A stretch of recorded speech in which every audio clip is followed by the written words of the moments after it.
Hi friends, ఎలా ఉన్నారు? I hope అందరూ బాగున్నారనే అనుకుంటున్నా. ఈరోజు ఒక మంచి రెసిపీ మీ ముందుకు వస్తున్నాను.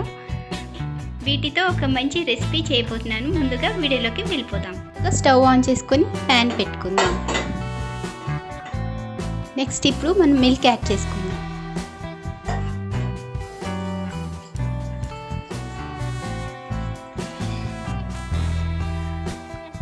చూడండి, మిల్క్ బాయిల్ అవుతుంది.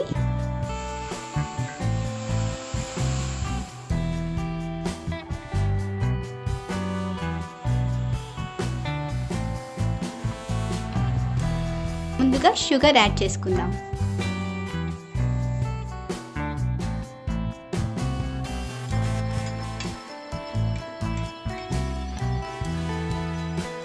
మిల్క్ షుగర్లో దగ్గర పడాలి. కొంచెం థిక్నెస్ వచ్చేంత వరకు మిల్క్ బాయిల్ చేసుకుందాం.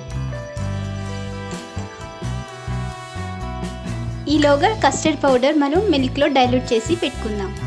చూడండి, కస్టర్డ్ పౌడర్ 1 స్పూన్ తీసుకుంటున్నాను. చల్లని పాలలో 1 స్పూన్ కస్టర్డ్ పౌడర్ యాడ్ చేసుకుంటున్నాను. ఇది బాగా మిక్స్ చేసుకోవాలి. లంప్స్ లేకుండా మిక్స్ చేసుకోవాలి. చూసారా, లంప్స్ లేకుండా మిక్స్ అయింది. చూద్దామా, పాలు దగ్గర పడి ఉంటుంది. చూడండి, పాలు కొంచెం చిక్కగా అయినట్టున్నాయి. ఈ స్టేజ్లో మీరు షుగర్ ఎంత అయిందని చెక్ చేసుకోండి. ఇన్ కేస్ మీకు షుగర్ చాలలేదు అంటే మళ్ళీ యాడ్ చేసుకోండి. జనరల్గా అంత షుగర్ అయితే అవసరం ఉండదు, ఎందుకంటే పపాయ స్వీట్గా ఉంటే పపాయ ఒక స్వీట్నెస్ బట్టి మనం షుగర్ యాడ్ చేసుకోవాలి. కొన్ని పపాయ స్వీట్గా ఉంటాయి, కొన్ని స్వీట్నెస్ ఉండవు. జస్ట్ ఇప్పుడే టేస్ట్ చూశాను, నాకైతే షుగర్ కరెక్ట్గా సెట్ అయింది. ఈ స్టేజ్లో ఇప్పుడు డైల్యూట్ చేసి పెట్టుకున్న కస్టర్డ్ పౌడర్ని యాడ్ చేసుకుందాం.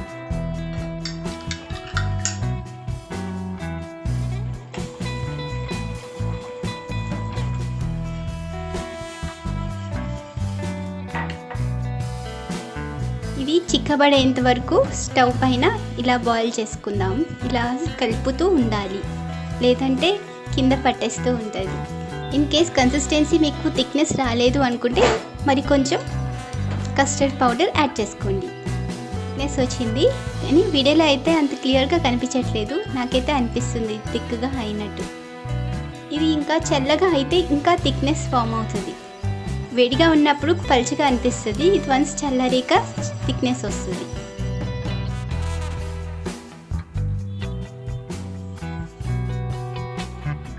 చూడండి, థిక్ కన్సిస్టెన్సీ అయిపోయింది. ఇప్పుడు స్టవ్ ఆఫ్ చేసుకుందాం. ఇది చల్లగా అయ్యేంత వరకు వెయిట్ చేద్దాం. ఈ లోపల పపాయాని పేస్ట్ చేసి పెట్టుకుందాం. ఎంత కలర్ఫుల్గా ఉన్నాయో! ఈ పపాయ చూస్తుంటే ఇలానే తినేయాలి అని నాకు అనిపిస్తుంది. కానీ నేను ఏంటంటే ఇంట్లో వాళ్ళకి తినేటట్టుగా చేయాలి కాబట్టి నేను ఈ రెసిపీ చేస్తున్నాను. ముందుగా వీటిని గ్రైండ్ చేసి పెట్టుకుందాం. చూడండి, పపాయ పేస్ట్ అయిపోయింది. ఎలా ఫైన్ పేస్ట్ చేసుకోవాలనేది చెప్పలేదు కదండి. యాక్చువల్లీ ఇలాంటిలో వీటిలో గ్రైండ్ చేసుకునేటప్పుడు ఎలాంటి మిల్క్ కానీ వాటర్ కానీ అస్సలు యాడ్ చేసుకోకండి. Just only half spoon sugar add చేసుకొని గ్రైండ్ చేసి పెట్టుకోండి. ఎందుకంటే ఇది గ్రైండ్ చేసుకున్న తర్వాత లిక్విడ్ కన్సిస్టెన్సీ వస్తుంది కదా, అందుకే ఇలాంటి వాటర్ యాడ్ చేసుకోకూడదు. యాక్చువల్లీ కస్టర్డ్ మిల్క్ బాయిల్ అయిన తర్వాత ఈ పపాయ పేస్ట్ కూడా వేసి మిల్క్లో బాయిల్ చేసుకోవచ్చు, కానీ అలా బాయిల్ చేయటం వల్ల పపాయ ఫ్లేవర్ ఉండదు. మీకు కావాలి అనుకుంటే స్టవ్ మీద కూడా బాయిల్ చేసి పెట్టుకోవచ్చు. కొంచెం థిక్ కన్సిస్టెన్సీ వస్తుంది. నాకైతే పపాయ ఫ్లేవర్ కంప్లీట్గా రావాలి అని చెప్పేసి నేను ఇలా యాడ్ చేసుకుంటాను. చూడండి, కస్టర్డ్ చాలా థిక్గా ఫామ్ అయింది. ఇంకా కొంచెం కస్టర్డ్ యాడ్ చేసుకుంటే ఇంకా థిక్నెస్ వస్తుంది. చల్లగా అయిపోయింది కదా, ఇందులో మనం గ్రైండ్ చేసి పెట్టుకున్న పపాయ పేస్ట్ యాడ్ చేసుకుందాం. ఓకేనా?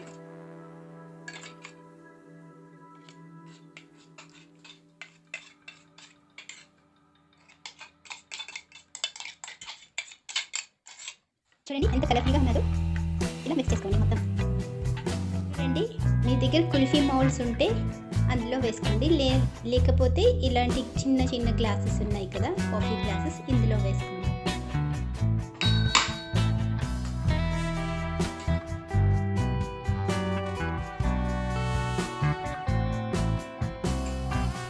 చూడండి, నేను చిన్న గ్లాసెస్లో వేసుకున్నాను. చూడండి, క్లీన్ ర్యాప్స్ ఉంటాయి కదా, దాంతో నేను ఇలా కవర్ చేసుకున్నాను. చూడండి, చూడండి క్లింగ్ ర్యాప్స్ అనేసి స్టోర్స్లో దొరుకుతుంది. నేను ఇది యూస్ చేసుకున్నాను ఎందుకంటే ఇది ట్రాన్స్పరెంట్గా. నేను వుడెన్ స్పూన్స్ వాడుతున్నాను. మీరు వీడియోలో చూపించిన విధంగా పెట్టుకోండి. ఒక 2 గంటలు ఫ్రీజర్లో పెట్టి ఫ్రీజ్ చేసుకుందాం. మీకు కావాలంటే సిల్వర్ ఫాయిల్ కూడా పెట్టుకోవచ్చు. చూడండి ఫ్రీజర్లో నేను ఇలా పెట్టుకున్నాను. ఒక 2 అవర్స్ అయ్యాక చూద్దాం. ఇవి వాటర్లో ఒక 5 మినిట్స్ అలా ఉంచేస్తే డిమౌల్ట్ చేసుకోవచ్చు.